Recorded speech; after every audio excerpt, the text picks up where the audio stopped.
October 2009. Mr. Mori took the prototype to the planning team.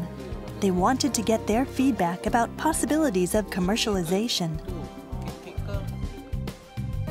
They first showed it to Mr. Shimada, the person in charge of developing products for the Japanese market. It was a completely different design. The prototype really recreated the shape of the filament. I was blown away by this new approach. But it was Ms. Muranaka who was the most enthusiastic. She was in charge of products for the overseas market. I knew instantly that this would be perfect for the overseas market. I wanted to ask him if I could have it first. Most of the lamps used in Japan are silica lamps.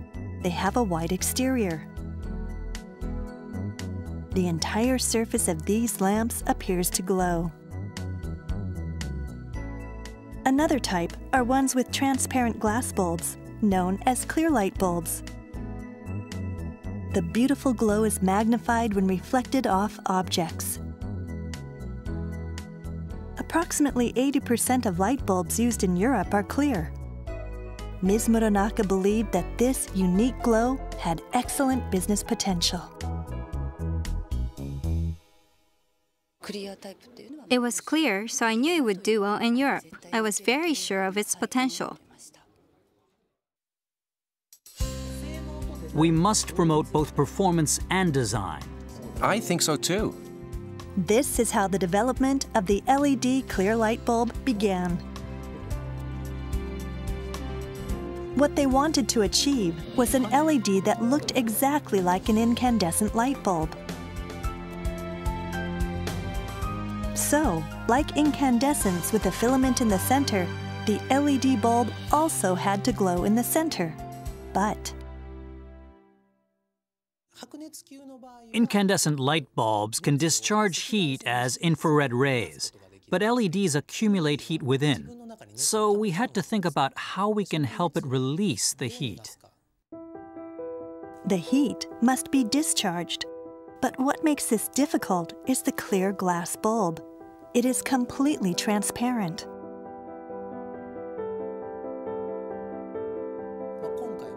We wanted to create a clear LED light bulb to show the LED off in a way.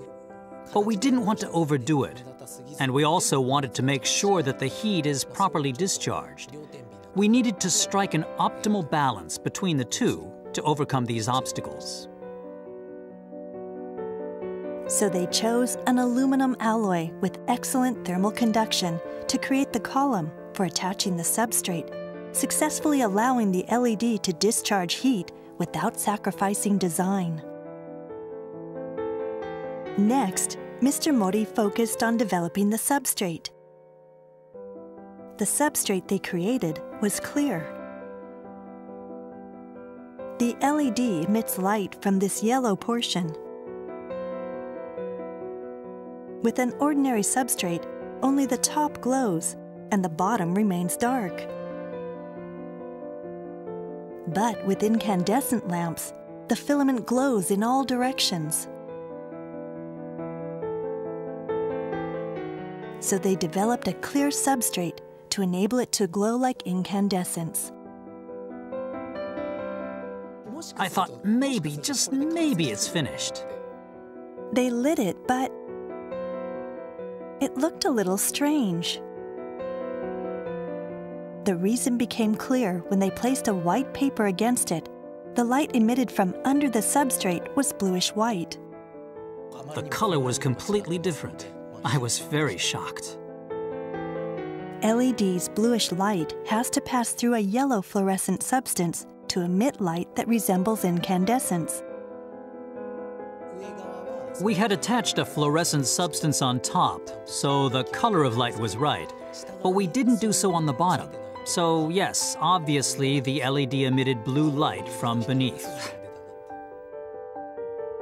All they had to do was attach a fluorescent substance on the bottom, but the delicate design required very complicated workmanship.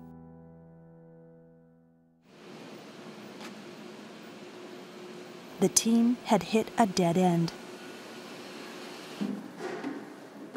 They knew what needed to be done, but they just couldn't figure out how to do it.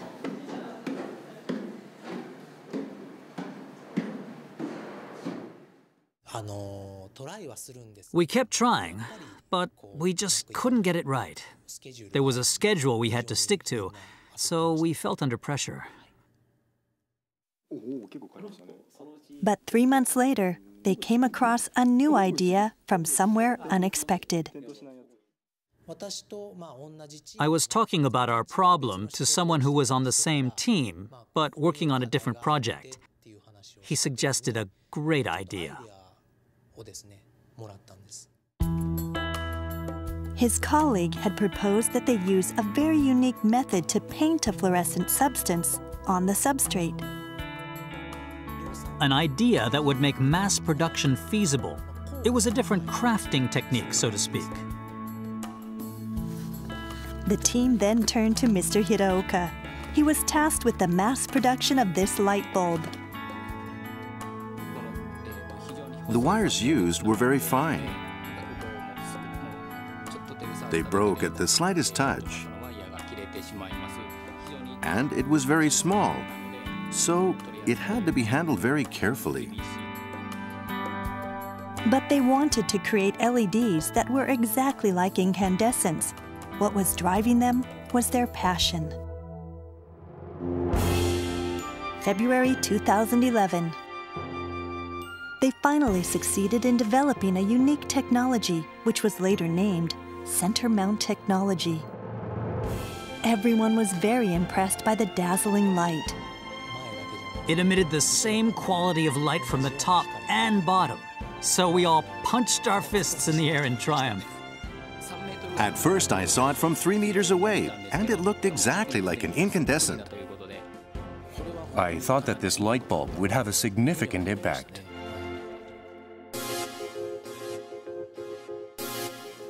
Around the same time, Ms. Muranaka, the person in charge of planning products for the overseas market, frequently visited the lab. She wanted to see for herself how the light bulb would look when lit. She then made a decision. Incandescent light bulbs in Japan, they have a color temperature of 2,800 Kelvin, but I wanted them to reduce this by 100 degrees, because 2,700 Kelvin is a European standard. So the team decided to make the light bulb slightly yellower than incandescent lamps in Japan. Asians, or people with dark brown eyes, we can't tell the difference so much. But research has shown that a variation of 100 degrees looks like completely different colors to people with green or blue eyes. The new LED lamps were first made available in Europe. In no time, they began winning design awards in Germany, United States, and Japan. Their value was recognized around the world.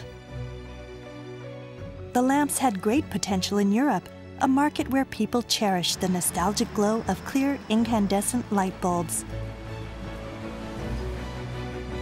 This LED nostalgic clear is really modern and classic at the same time. So this is the first time, and probably this can be very much appreciated by consumers. The moment when these LED lamps would light the world was near.